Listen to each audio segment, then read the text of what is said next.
Chief of army staff general Upmanyu Dwivedi, defence secretary Shri Rajesh Kumar Singh, UOC eastern command lieutenant general RC Tiwari, lieutenant general Raghu Srivastava, DGBRO lieutenant general Yuvin A Mewala, UOC 33 corps, army और हमारे BRO के सभी जवानों और मेरे officer, मेरे बहादुर जवानों साथियों, आज विजयादशमी के पावन पर्व पर यहां पर शस्त्र पूजा का आयोजन हुआ है। इसे मैं अपना सौभाग्य मानता हूं कि शस्त्र पूजा के अवसर पर यहां आप सबके बीच उपस्थित होने का मुझे अवसर प्राप्त हुआ है। इस पूजा में हमारी सेना के बहादुर जवानों के बीच उपस्थित होने पर मुझे बेहद खुशी और गर्व की अनुभूति हो रही है। मैं आप सभी को विजयादशमी के पावन पर्व की हार्दिक बधाई देता हूं और आपके परिवारजनों को भी मैं अपनी हार्दिक शुभकामनाएं देता हूं। साथियों, भारत संभवतः इकलौता देश है जहां शास्त्रों और शस्त्रों की एक साथ पूजा होती है, यानी शास्त्र और शस्त्र को समान आदर के भाव से भारत में देखा जाता है। आम तौर पर तो देखने में किसी को यह लग सकता है कि लोहे लकड़ी की बनी चीजों की पूजा अर्चना का क्या औचित्य है, निर्जीव वस्तुओं को इतना सम्मान देने का क्या औचित्य है, पर वास्तव में यह हमारी उस विशाल और महान सांस्कृतिक परंपरा का प्रतीक है जिसमें हम किसी भी वस्तु का उपयोग करने के पहले और बाद में उसके प्रति कृतज्ञता ज्ञापित करते हैं।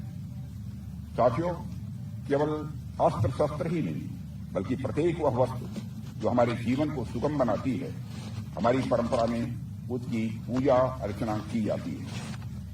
आप लोगों ने देखा होगा कि देश के अलग अलग हिस्से में अलग अलग प्रोफेशन के लोग किसी न किसी दिन अपने प्रोफेशन से संबंधित यंत्रों की और वस्तुओं की पूजा करते हैं। दीपावली और बसंत पंचमी को विद्यार्थी कलम, दावात और अपने पुस्तकों की पूजा करते हैं।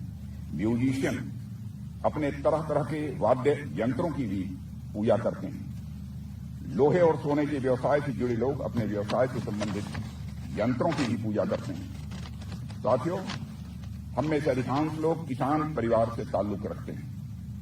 हमारे यहां हंसिया, दांती, फावड़े, कुदाल और अब ट्रैक्टर आदि यंत्रों और मशीनों की पूजा होती है।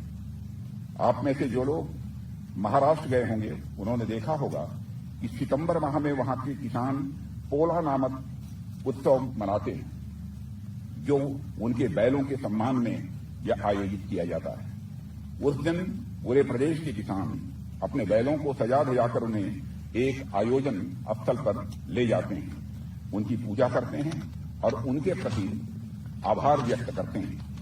कहने का अर्थ यह है कि शस्त्र पूजा कुछ इक्विपमेंट की पूजा भर ही नहीं है, बल्कि सृष्टि के उस एक एक कण के प्रति कृतज्ञता का प्रतीक है जिनसे हम कुछ भी लाभ लेते हैं। किसी विशेष दिन शस्त्रों की पूजा अर्चना करना उनके प्रति यह आभार प्रकट करना माना जाता है। आप लोग इस महान परंपरा का निरंतर निर्वाह करते चले आ रहे हैं, ये बेहद खुशी की बात है और इसके लिए भी मैं आप सभी को अपनी तरफ से हार्दिक बधाई देता हूं। साथियों, हम सब जानते हैं कि आज का पर्व बुराई और अच्छाई विजय का प्रतीक है। आज ही के दिन भगवान राम ने रावण का वध किया था। भगवान राम ने बुराई के प्रतीक रावण पर जब विजय हासिल की थी तो वह विजय राम ने सिर्फ अपने लिए हासिल नहीं की थी, राम ने वह लड़ाई पूरी मानवता के लिए लड़ी थी। वह विजय सिर्फ भगवान राम की विजय नहीं थी बल्कि वह मानवता की विजय थी।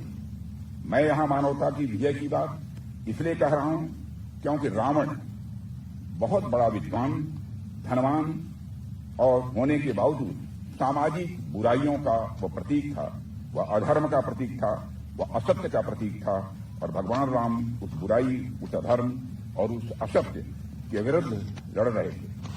भगवान राम की रावण से कोई व्यक्तिगत दुश्मनी नहीं थी। भगवान राम ने किसी घृणा में आकर रावण से युद्ध नहीं किया, बल्कि उन्होंने रावण से युद्ध इसलिए किया क्योंकि रावण मानवीय मूल्यों के सर्वथा विरुद्ध था। भगवान राम की वही प्रेरणा मैं हमारे सैनिकों के भीतर देखता हूं। हमने आज तक किसी भी देश पर आक्रमण नहीं किया है, क्योंकि हमारे मन में किसी भी देश के लिए कभी भी कोई बैर का भाव नहीं रहा है।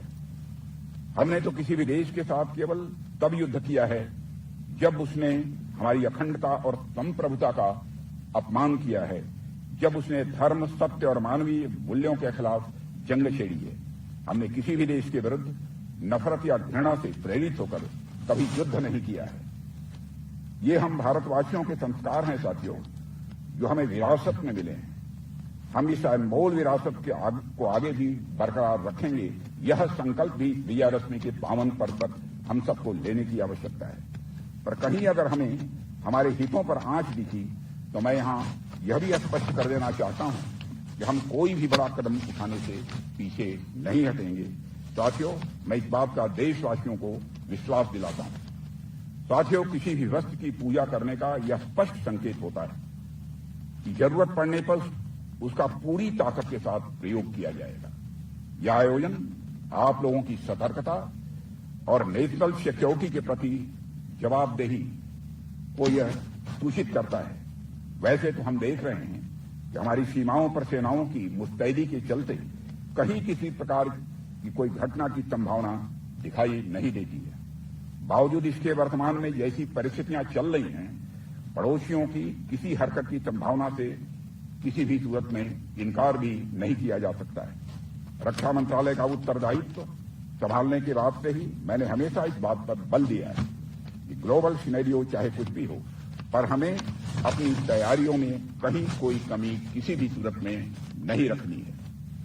किसी भी परिस्थिति के लिए हमेशा और हर विकल्प के साथ प्रोएक्टिवली हम सबको तैयार रहना है। हम सब अपनी राष्ट्रीय सुरक्षा में पूरी तरह मुस्तैद रहें।